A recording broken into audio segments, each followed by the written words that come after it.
오늘 제목 한번 볼까요? 이스라엘이 왕을 요구한 그냥 이유가 아니고 진짜 이유가 무엇인가? 이스라엘이 왕을 요구한 진짜 이유가 무엇인가? 한번 볼 텐데, 오늘 바로 이제 8장 1절 한번 볼까? 이렇게 시작합니다. 사무엘이 늙음에 그랬어요. 지난주 금요일날 전쟁 속에 법궤가 빼앗겼다가 하나님이 암소를 가지고 블레셋이 다시 법궤를 이스라엘 주고 그 내용들 대충 기억나시죠? 그때 이제 법궤를 베세메스 가는 길로 이제 다시 이스라엘 돌아와서 그 기앗 여아림이란 곳에 이제 20년 정도 법궤가 머물게 된 후입니다. 후인데 아마 제가 봤을 때 20년보다 더 시간이 흐른 것 같아요. 사무엘이 늙었다고 돼 있으니까. 꽤 더 많이 시간이 흐른 것 같습니다. 자기가 늙어 놓으니까 이제 육체적으로 지도자 사역을 감당을 못하죠. 그래서 자신의 두 아들에게 사사직을 세습을 합니다. 당시에는 그렇게 했죠. 세습을 했습니다. 그런데 세습해서 잘하면 다행인데 엉망을 피웠죠. 한번 볼까요? 3절에 볼까요? 3절에 그의 아들들이 자기 아버지의 행위를 따르지 않아 사무엘처럼 하지 않았다는 거예요. 그리고 이익을 따라 뇌물을 받고 판결을 그렇게 자의적으로 그렇게 참 해서 평판이 안 좋은 아들 사사였다 하는 겁니다.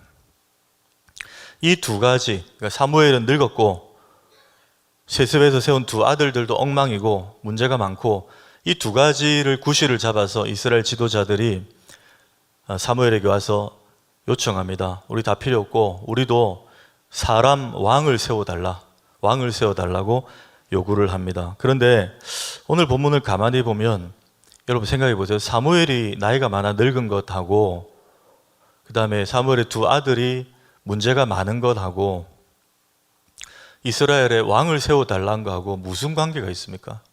사무엘이 왕이었습니까? 사사요 제사장이었고 사무엘의 두 아들도 사사였습니다. 근데 왕이 늙었고 왕이 이제 일을 못하면 다른 왕을 세워달라고 하면 이해가 되는데, 사무엘이 사사가 늙었고 두 아들도 문제가 많으니 갑자기 왕을 세워달라고 요구를 했다는 거예요. 이거는 사무엘이 늙은 것과 두 아들의 문제가 있다는 것은 그냥 이유와 억지를 갖다 댄 거지 진짜 이유가 아니었다는 겁니다. 왕을 요구한 진짜 이유. 그러면 이들이 왕을 요구한 진짜 이유가 무엇일까를 우리가 좀 확인해 봐야 되겠죠. 이 밤에 세 가지 한번 발견합니다. 첫째, 이들이 왕을 요구한 진짜 이유는 무엇인가? 다른 나라도 왕이 있으니 우리도 왕을 달라는 것이었습니다. 이게 첫 번째 이유였습니다. 여러분 5절 한번 볼까요? 한번 읽습니다. 시작. 그에게 이르되 보소서 당신은 늙고 당신의 아들들은 당신의 행위를 따르지 아니하니 모든 나라와 같이 우리에게 왕을 세워 우리를 다스리게 하소서. 예, 모든 나라와 같이 다른 나라들도 왕이 있으니 우리도 왕을 세워달라는 거예요. 블레셋과 전쟁을 해봤잖아요.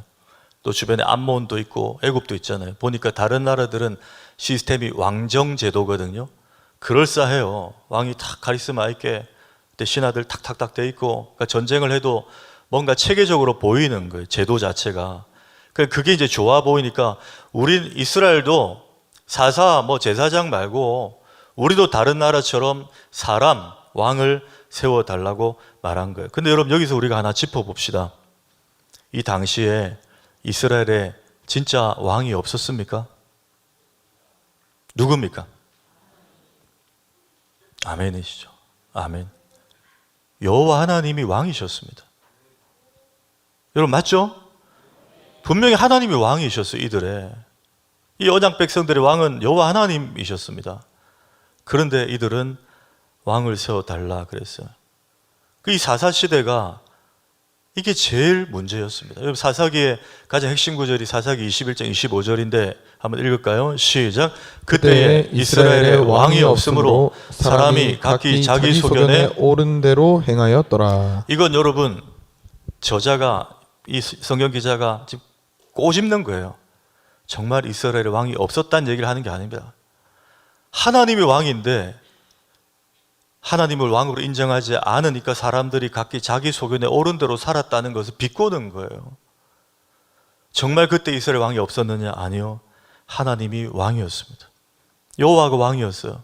근데 그 여호와의 왕대심 인정하지 않았고 그것으로 이들이 자족하지 않았다는 거예요. 그러니 다른 나라처럼 우리도 사람 왕을 세워달라는 거예요. 근데 첫 번째 핵심은 뭐라고요? 모든 나라와 같이 다른 나라처럼 우리도 왕을 세워달라. 우리 속담에 그런 말이 있잖아요. 남의 뭐가 커 보인다고요? 남의 머리가 커 보인다. 남의 떡이 커 보인다. 예. 우리가 그래요. 다른 데서 하면 일단 다 좋아 보여요. 그렇죠? 다 좋아 보여요. 저도 그런 얘기를 종종 듣습니다. 목사님, 제가 아는 다른 교회 뭐 이런 거 하던데요. 이런 거 하던데요. 그럼 가든지 그러면. 이렇게 마음이 들면은 또 이런 얘기하면 목사가 사랑이 없다. 이래서 속으로만 생각합니다. 다른 교회의 좋은 것들은 우리가 차용할 필요도 있어요. 그거는 분명. 그래도 저도 우리 부목사님들도 간혹 세미나를 가지 않습니까? 좋은 것들을 가져와서 우리에게 적용해 보려고. 그런데 다 만든 건 아니죠. 다 우리한테 맞지는 않아요. 그건 우리가 인정해야 됩니다. 그 왜 그렇죠? 지역 다르고 성향 다르고 교회 전통이 또 다르고 우리 교회 76년째 아닙니까? 다 전통이 달라요. 또 정서도 다릅니다. 성도님들의 성격과 성향도 달라요. 구성원도 달라요. 생활 수준도 다릅니다. 그리고 영적인 코드도 달라요. 순복음 다르고 감리교 다르고 성결교 다르고 장로교 달라요. 다 다릅니다. 그런데 내가 좀 아는 교회, 뭐 우리 친척이 또 내가 좀 뭐 몸담았던 내가 이사 오기 전에 그 교회 이게 좋았다 그러면 그걸 여과 없이 우리가 할 수 있느냐? 그렇지는 않단 말이에요. 왜? 다 다르기 때문에 그래요. 아무리 좋은 프로그램도 우리가 좋다고 갖다 썼다가 오히려 혼란을 일으킬 수 있어요. 오히려 안 좋게 될 수 있어요.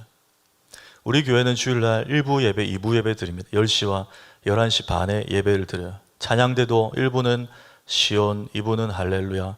또 예배드릴 멤버들도 1부는 이제 주로 교사 아닌 분들, 그리고 2부는 10시에 교회학교 교사하고 2부에 이제 또 참석한 분들 다 달라요.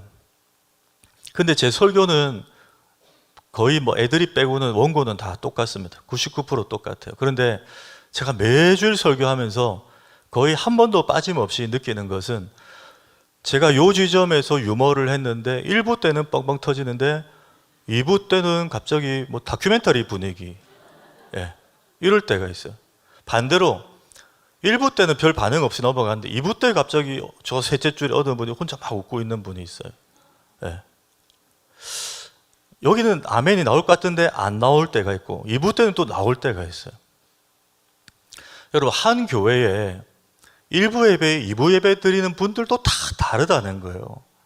그런데 다른 교회에서 이게 성공했다고 우리 교회에 아무 검증 없이 갖다 쓸 수 있냐? 시스템이나 제도를. 그럴 수 없어요, 여러분. 우리 교회에 맞는 옷이 있다는 거예요. 여러분, 다윗이 목동이잖아요. 목동이었잖아요. 목동일 때 아버지 심부름 갔다가 하나님의 군대가 모욕당하는 걸 보고 골리앗과 제가 싸우겠다 당차게 막 나갑니다. 그때 다 말렸어요. 주변에서. 특히 사울 왕이 말렸습니다. 너 안 된다, 너 그러다 죽는다 말렸어요. 근데 얘가 말을 안 들어요. 나는 곰과 사자와도 싸워서 이겼다, 하나님이 함께 하셨다, 막 나가려고 하는 거예요. 브레이크가 없어요. 그때 사울이 얘는 도저히 감당이 안 되는 애다 생각했던 것 같아요. 그래서 어떻게 하느냐, 조금이라도 오래 버티게 하려고 자기 갑옷을 벗어줍니다. 자기 노투구와 칼을 줍니다. 자, 누가 봐도 그 정도 입어야 됩니다. 왜? 여러분, 일반 신하의 갑옷이 아니에요. 왕의 갑옷은 얼마나 탄탄하고 얼마나 보호막이 괜찮았을까요? 효능이 괜찮았을까요? 그 정도는 입어야 돼요. 저 정도 골리앗과 싸우려면. 그런데 다윗이 처음에 입어보더니 어떻게 하냐. 사무엘상 17장 38절 이하에 이에 사울이 자기 군복을 다윗에게 입히고 노투구를 그의 머리에 씌우고 또 그에게 갑옷을 입히매 다윗이 칼을 군복 위에 차고는 익숙하지 못함으로 걸어보다가 벗었어요. 입고 가지 못하겠나이다.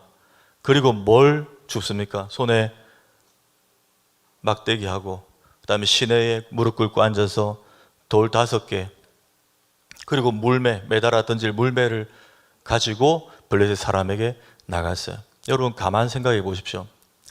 누가 봐도 저 정도 장수와 싸우려면 사울의 갑옷은 입어야 그래도 좀 오래 버틸 거야 생각했을 건데 만약에 다윗이 그 분위기에 압도당해서 안 맞는데 저거 입고 나갔으면요 더 빨리 죽었을 거예요. 걷다가 넘어져서 죽었을 거예요. 와가지고 찔려가지고. 다윗은 막대기와 물맷돌 가지고 나갔기 때문에 먹힌 거예요. 그게 바로 자기 옷입니다. 자기 옷이.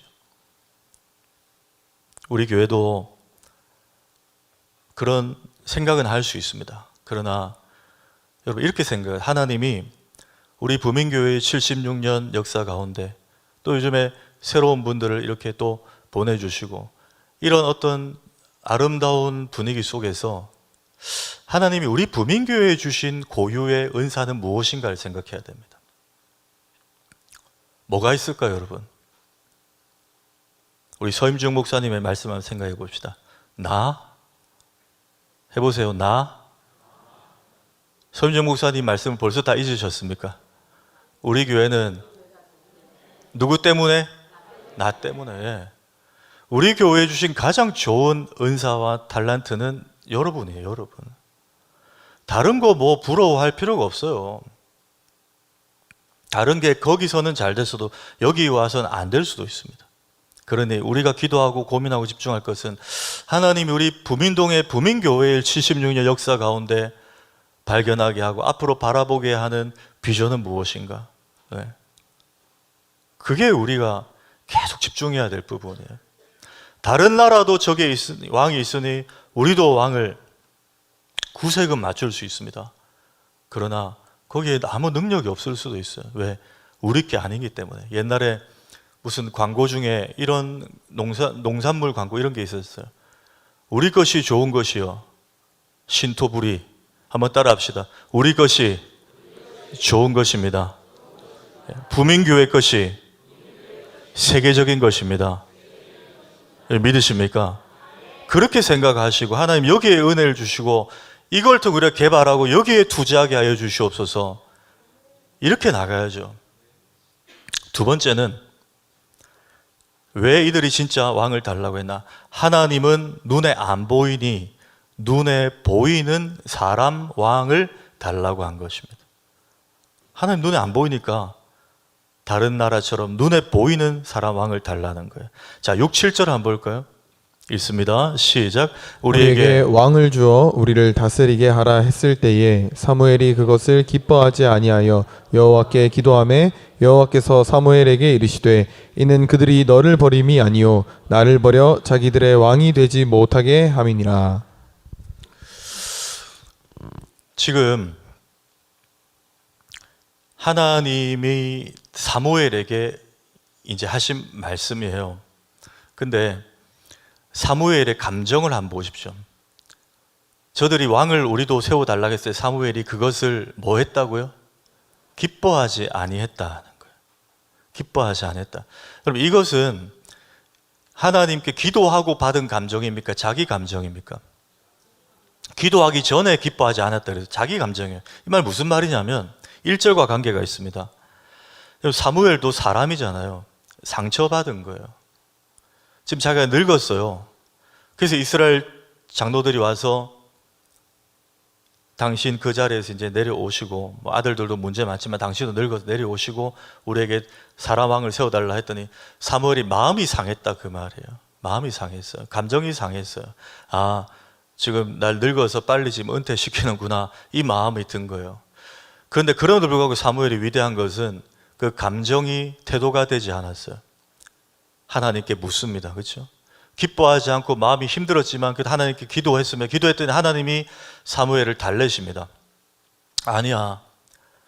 저들이 그렇게 제안한 것은 네가 지금 늙어서 너를 버리는 게 아니야.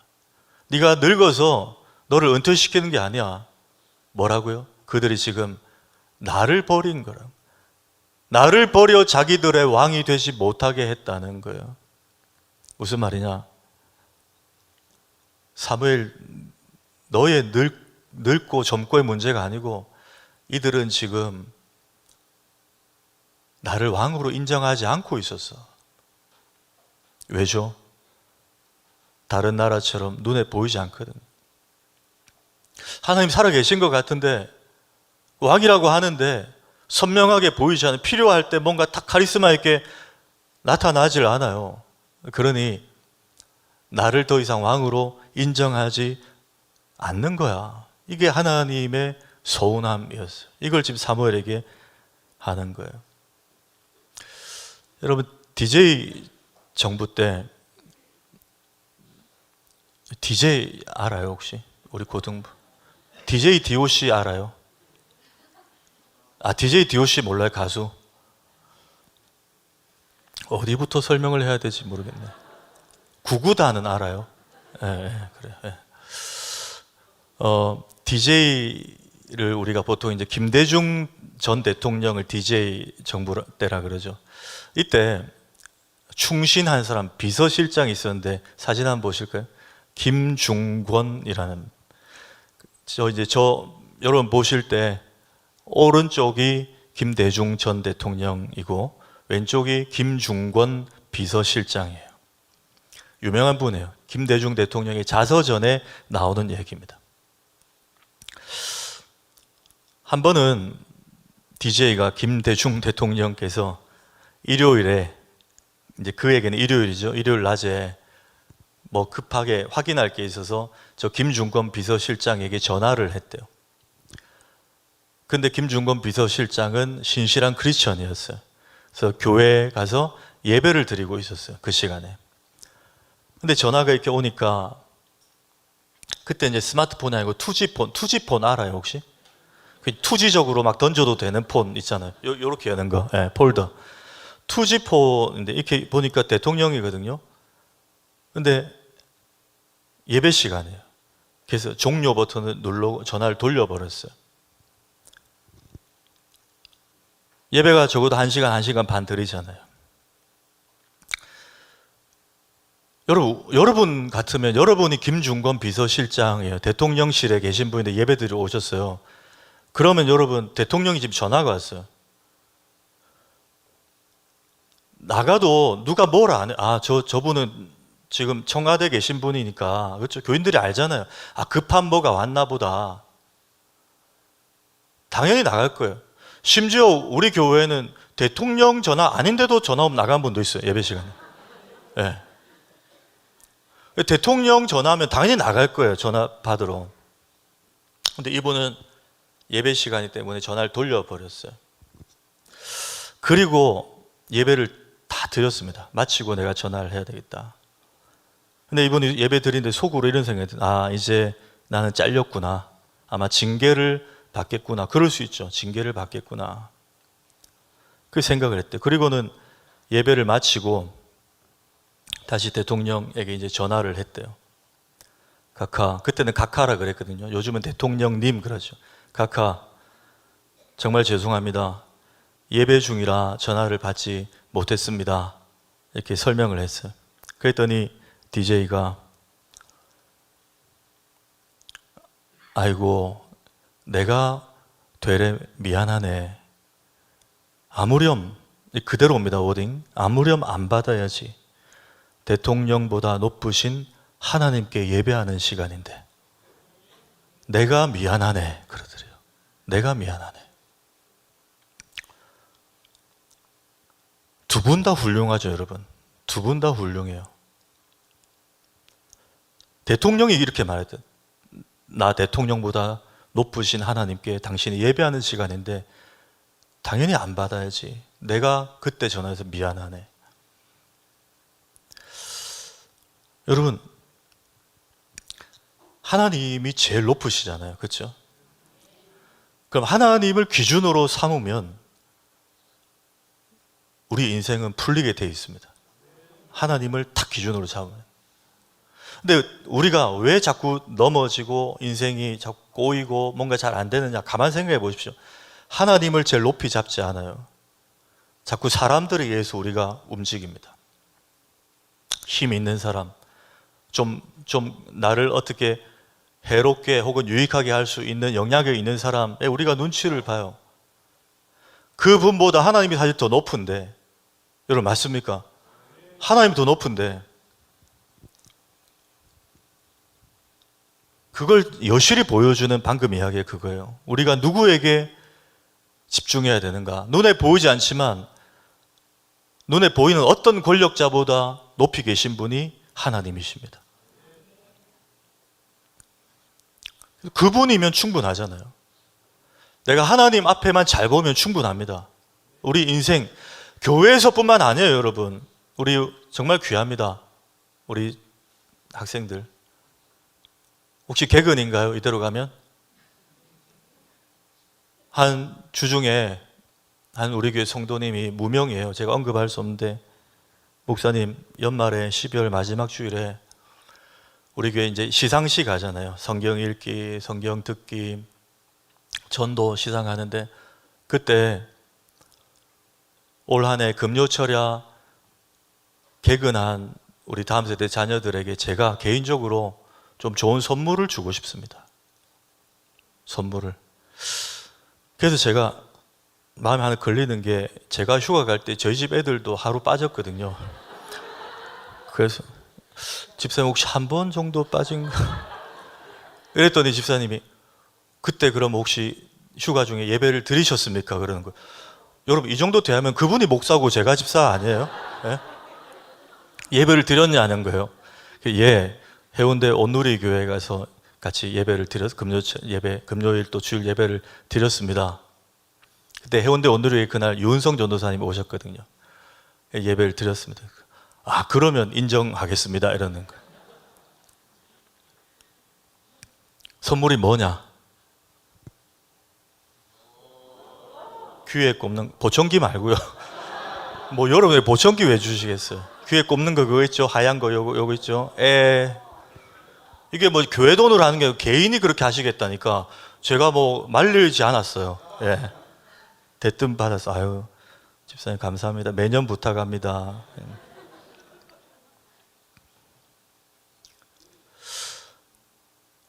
정말 하나님을 가장 높이 두고 그분이면 충분하다. 그게 믿어지니까 나오는 거 아니겠어요? 우리 성도님들도 마찬가지고. 예.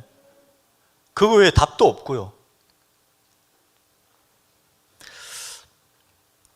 어떤 목사님이, 아주 친한 후배 목사님이 있었습니다. 아주 친한, 막역한.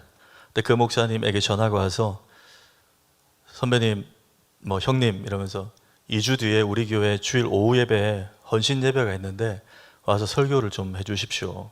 부탁을 받았어요. 그리고 이제 한 2주가 다가올 때 목요일 금요일쯤에 주보 하잖아요. 주보에 이제 본문 제목을 내야 되니까 그 후배 목사님 문자가 왔어요.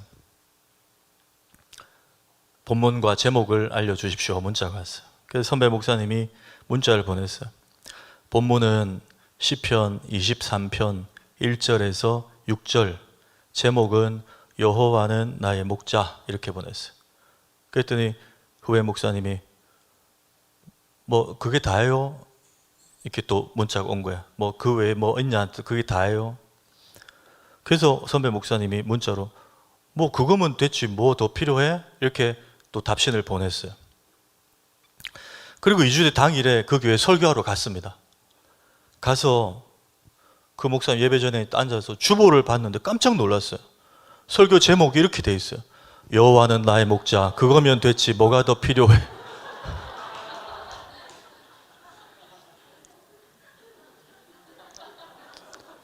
이해가 되십니까? 처음에는 이 목사님이 너무 어이가 없어가지고 화가 나더래요. 이 후배 목사 이렇게 말귀를 못 알아듣나? 이렇게 센스가 없어서 어떻게 담임 목회를 하나? 막 이런 마음이 들었는데, 근데 이제 찬양팀이 찬양하고 한 15분 정도 앉아서 있는데 그 화가요 은혜로 바뀌더래요. 여러분 이거 뭔지 아세요? 이 감정이? 한 번 더 띄워주실래요? 여호와는 나의 목자. 이게 제목인데 여러분 그 다음 구절이 뭐예요? 여호와는 나의 목자시니 내게 부족함이 없으리로다. 그게 풀어 말하면 저거잖아요. 현대인의 성경 쉬운 번역으로 하면 저런 거예요. 여호와는 나의 목자. 아니 그거면 되지 뭐가 더 필요. 이게 정말 맞는 말인 거예요. 이 목사님 앉아서. 그래서 이게 하나님 주신 뭔가 에피소드인가 보다. 그리고 이제 원고대로 설교하고 마지막에 그 주보 에피소드를 성도님들께, 그 교회 성도님들께 말을 했대요. 사실 제목 제가 이렇게 보냈는데 이 목사님이 이렇게 주보해냈다. 그런데 여러분 정말 이 목사님에게 하나님께서 은혜를 주신 것 같다. 여호와는 나의 목자. 그거면 되지 뭐가 더 필요합니까? 그 성도님들이 큰 은혜를 받으셨다는, 큰 은혜를. 여러분 정말 여호와 하나님이 나의 목자시면 충분합니다. 그분이 가장 높이 계시고 모든 힘 있는 권세자들보다 위에 계시고 그분이 우리 인생을 다루시고 개입하시고 인도하시면 충분합니다. 눈에 보이지 않는다고 눈에 보이는 사람 의지하지 맙시다.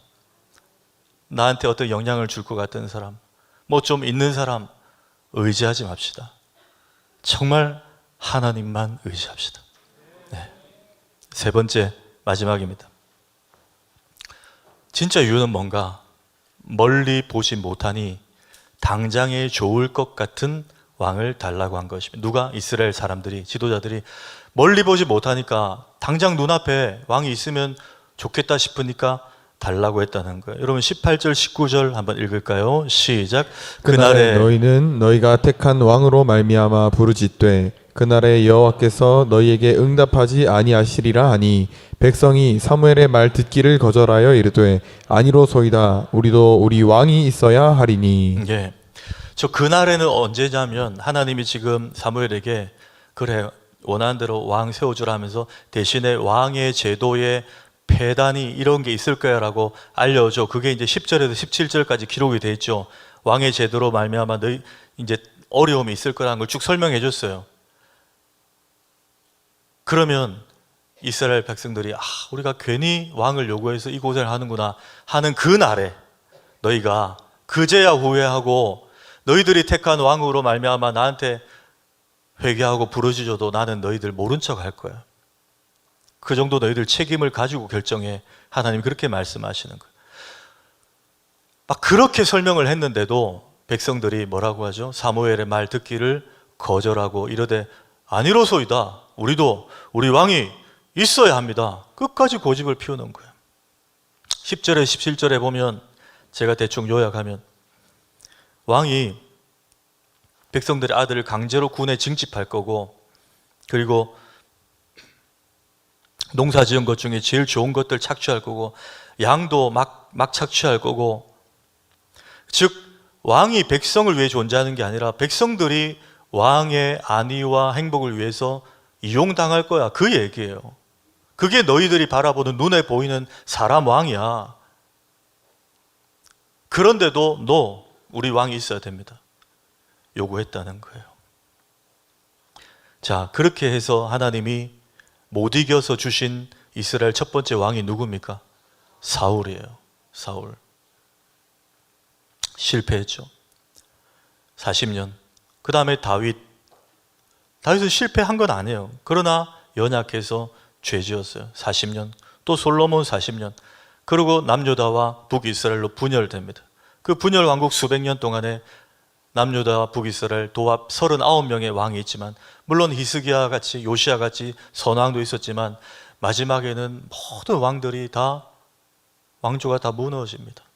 결국은 진짜 왕 다윗의 후손으로 예수 그리스도를 하나님께서 준비시키신 거예요. 그러니까 사람으로는 안 된다는 걸 하나님은 아신 거예요. 근데 여러분 하나 궁금하죠? 왜 하나님은 그럼 끝까지 안 된다 하시고 사울도 주시지 마시지 왜 이들이 고집 피운다고 하나님이 힘이 없는 것도 아닌데 왜 사람 왕을 그렇게 내어주셨는가? 왜일까요 여러분? 하나님은 인간을 너무나 잘 알거든요. 그냥 안 된데도 그 고집을 못 꺾어요. 너희들이 한번 경험해봐라는 거예요. 경험해봐라. 겪어보라는 거예요. 마치 이런 거죠, 여러분. 어린 애들이 우리 하람이나 뭐 이런 아직 그 말, 의사 표현을 못하는 아이들이 뜨거운 물이 있는데, 뜨거운 정수기가 있는데 자꾸 만지려고 해요. 가서 만지려고요.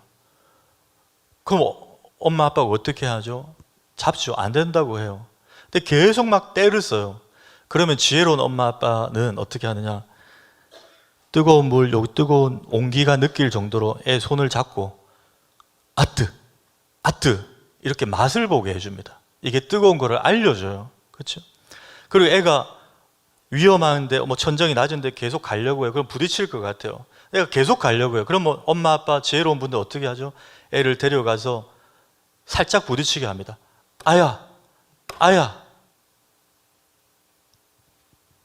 이렇게 하면 애한테 뭐가 생기죠? 학습 효과가, 아, 저건 뜨거운 거야. 아픈 거야.